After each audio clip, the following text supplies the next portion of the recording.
in a realm beyond words. There are sounds that shape destinies, sounds that open heavens, sounds that summon angels, and silence darkness. In this revelatory teaching, Apostle Michael Orokpo unveils the mystery of sounds, how spiritual utterances carry authority, how certain sounds shift atmospheres, and how men partner with heaven through inspired expressions. This is not just a message, it is a call to discernment, alignment, and spiritual depth. Prepare your heart, open your spirit. This is the mystery of sounds. And so when God is releasing sound, it means there is a mobilization in the spirit realm. On the day of Pentecost, they heard a sound, the Holy Ghost showed up. What happened? That sound was a vehicle that brought the majesty, the king, the monarch into the earth realm. And that's why Paul was teaching in Ephesians 5:18. He said, when you want to be filled with the Holy Ghost, there's a technology. He says, speak to yourself in psalms, in hymns, and in melody. Because when sounds are released, spirits are mobilized. When sounds are released, spirits are transported.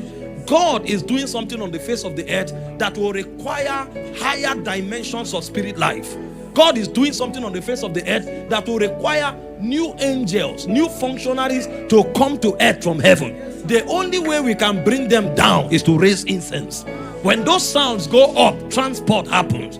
Angelic functionaries, Holy Ghost dimensions are transported into the earth realm. The Bible said in 1 Thessalonians 4:16, it said the Son of Man shall descend with a shout and with the voice of the archangel. So even Jesus can't return to the earth without sound.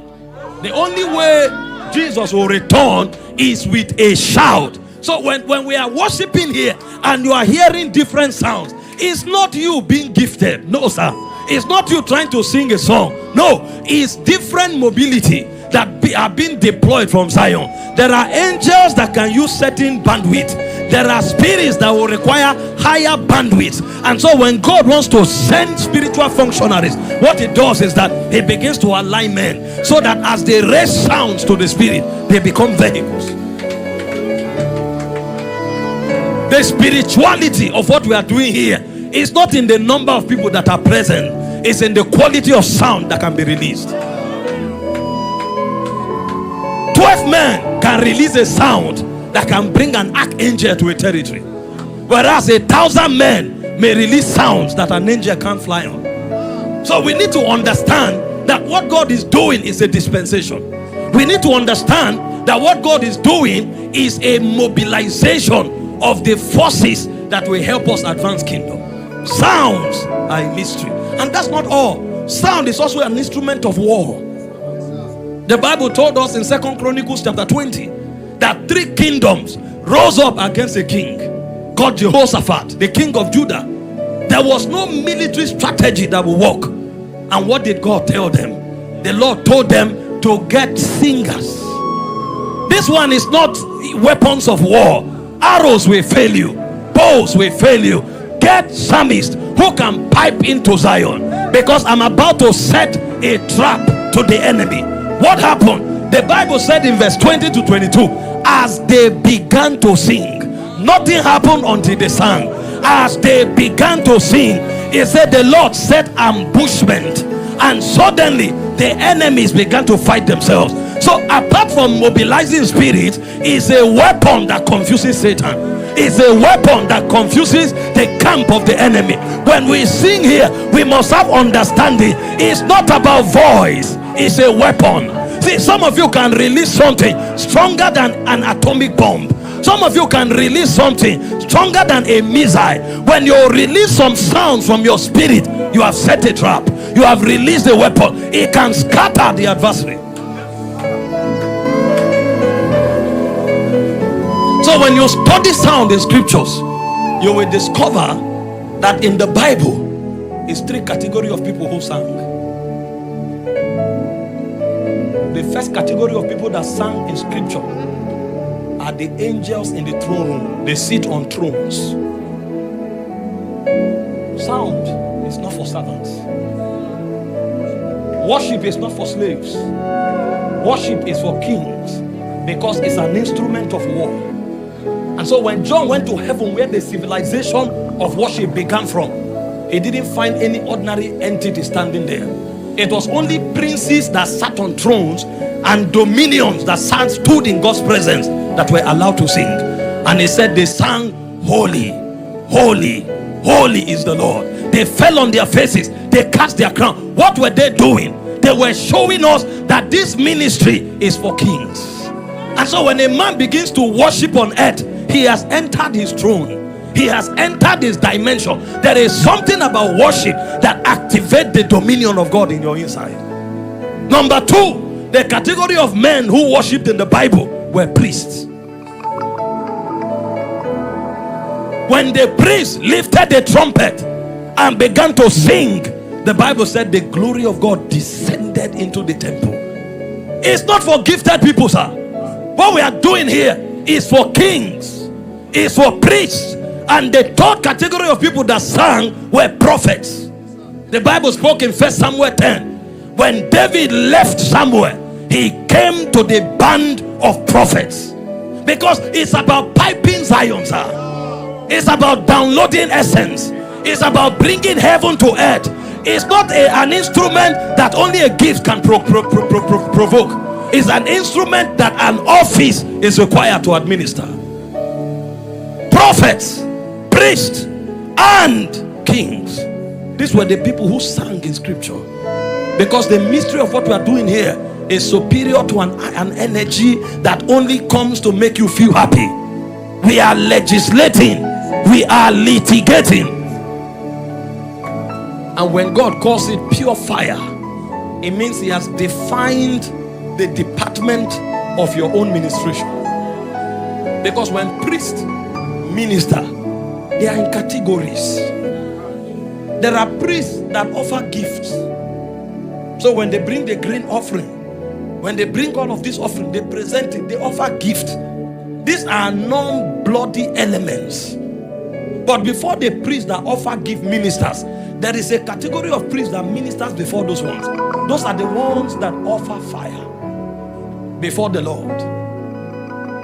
If you can't offer fire, gift will be useless. If you can't bring fire before the Lord, gift will be foolishness, because you can't download Zion. This is why God is raising new functionaries. We have many gifted people on the scene, but kingdom can't advance by gift. You can't create ambushment through gift. No, you can't transport spirits through gift. You need something superior. The altars of heaven must align with earth. And so before gifts are offered, the fire is kindled. When you study the priesthood, the only priesthood that survived is the priesthood that offers the right fire. You know, Aaron had 4 sons: Nathan, Nadab, Abihu, Eleazar, and Itamar. Nadab and Abihu offered a strange fire before the Lord. Because fire is not shouting, sir. It's an energy of the spirit. Fire is not drama. It's not acting. What we are doing here, spirits are involved. If you act, there can be consequences. So Nadab and Abihu were slain because they didn't release what God was releasing. They were piping something from their flesh. God is not looking for what your flesh can produce. He's looking for what will come from your spirit. And so when they produce something from their flesh, the Bible said they were slain before the mercy seat. How can somebody die before the mercy seat? Because when kingdom is involved, there are no sentiment. The stakes are too high. So Nadab and Abihu died. Then you were left with Eleazar and Itamar. The sons of Itamar were the ones who gave birth to Eli. And those were sons of Belial, because they thought the priesthood was about gain. When they brought offering before the Lord, they took it for themselves. So while some offered strange fire, they were rejected. Others took from the altar, they were also rejected. They became Ichabod. But you see, the sons of Eleazar produced an order of priesthood called Zadok. And the priesthood of Zadok, they offer fat and blood. That is oil and sacrifice. If we will raise the sound that can bring God's government to the earth, consecration will be a must. I'm beginning to talk to you why we are gathered. We are gathered not to sing songs because we are psalmists. We are gathered because our sacrifices will become our voices in the spirit. We are not gathered because we have a voice where we can transpose and migrate from one key to another. No, we are gathered because there is a testimony of sacrifice that must have an utterance on the altar. And so if we don't have priests in the order of Zadok who can produce oil from fat, you know what fat is? Is the juicy part of flesh where oil can be squeezed from. And the way you squeeze out oil from fat is through fire. So when you are talking pure fire, you are talking staying on the altar until you are slain. Staying on the altar until the flesh is decimated. Because fat can't produce oil until fat is exposed to heat. It's the heat that brings oil from the fat. And then the oil comes out, and then blood comes out. These are people that are willing to die for the glory of God. These are people who are jealous for the kingdom. What God is looking for now is not gift. Listen, the gift can attract attention, but the government can be advanced only by those who carry sacrifice. Many albums can be waxed, but God is not there. Many hours in the studio refining voice, but God is not there. I'm not against bad voice, but I'm telling you, we are in the last days. God is looking for priests in the order of Zadok. When you raise your voice, they are going to look for your fat. They are going to look for your blood. Where is the sacrifice? Where is the unction? Where did it come from? Did you stay there until the inspiration of flesh was shut down so that spirit life can flow? So the way to bring pure fire through sound is to stay on the altar until the flesh is decimated. Otherwise we'll add more songs, but there will be no kingdom. Does it not surprise you that we sing hymns that they sang more than 100 years ago and they are still fresh? Because when you raise those sounds, kingdom appears. You don't remember who sang them. It's not about their voice. Any voice can fit in. It's amazing that when you pick a hymn, anybody can sing it, and you will still sense oil, because it has become a gate that brings government to a generation. Those who sang those songs didn't sing because they were gifted. No, they were not psalmists. They were priests. They were prophets. They were kings. For the kingdom, some of them lost their lives in battle. Some of them were in the wilderness, and it was in those dry places where only God became their inspiration that the waters broke out. To produce fire that can bring government through sound, we need priests in the order of Zadok. Men who have the testimony of sacrifice, fat and blood. The second thing God is looking for is revelation and truth. To what extent have you lost yourself in the reality of the Christ? Because he's not looking for you. Christ in you is the hope of glory. He's looking for Christ in you. And so every song we sing that does not carry encoded within the revelation of Christ is noise. And there are many noise in the body of Christ. That the vibration suit your soul does not mean it carries the flames of heaven. He said the fire on the altar must not be put out. But how do you keep the fire? The priest must put wood on it every morning. And so light, truth, revelations of Jesus must be deep in our souls. Go check all the hymns you sing. They are all gospel from beginning to end. This is what has preserved the flames for many generations.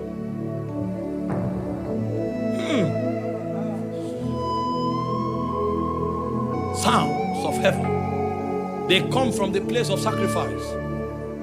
They are fat, they are blood. Men that wasted on the altar until something glory came out of their spirits. Sounds of heaven. They are born from our revelations of Christ. Because worship is actually a disposition of the heart.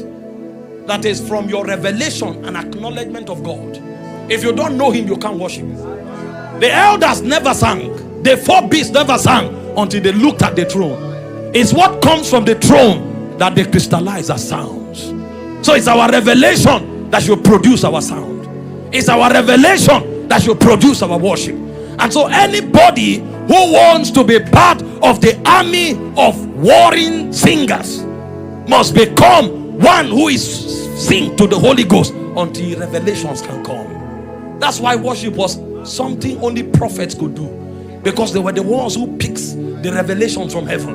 That was why worship was a business of priests. They were the ones who saw the Shekinah. If you don't see him, you can't have a sound. Don't run waxing albums. Find truth. When you find light, it will break out of sound.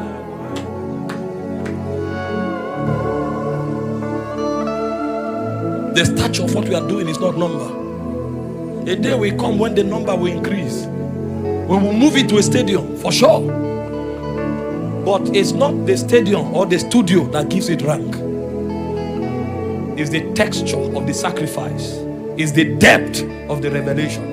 The day we go to a stadium, we must not forget what gave us rank. A generation is rising. A time will come when the gifted men will leave the scene. Only the priests and prophets will stand. I tell you. I'm happy that you started after many days of fasting and prayer. Because this is about the outpouring.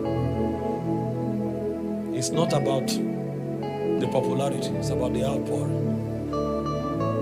And so when we sing, we must understand that our sound must come from the hearts of broken men. Men that have married the altar until oil and blood has come out. We must understand that it will be the sound of men to whom God has revealed himself. Because our songs must echo the revelations of Christ so that salvation can be brought to a generation. And finally, what makes our fire pure, what gives ranking to our worship, is the depth of our reverence of God. Men that fear him, men that tremble at his presence, those are the people who can carry his glory to the nations. God is raising a new movement. God is raising a new sound. There is a gift. There are capacities of grace. But there is a depth on the altar from which these waters have broken forth. What I see about this movement is one that will bring the glory of God to the nations. What is going on here, it will not be a movement of singers. It will be a movement of priests and warriors. You will see that when sons and daughters rise from here, the focus will not be about voicing, but the voice will be there. The voice will be developed, but the focus will be about the mileage we cover in prayer. And this is the blueprint God has given us here. We must never forget it. Those who cannot cover the mileage of the Spirit cannot stand on the stage because they will bring strange fire. They will bring strange fire. And if they don't bring strange fire, they will become sons of Belial. We need a new order of priesthood to produce a different kind of sound. A different kind of sound. I came to announce to you that God wants to raise again a new priesthood. And the operation is the legislation of sound. In the last days, it is priests who sing that will lead us to battle.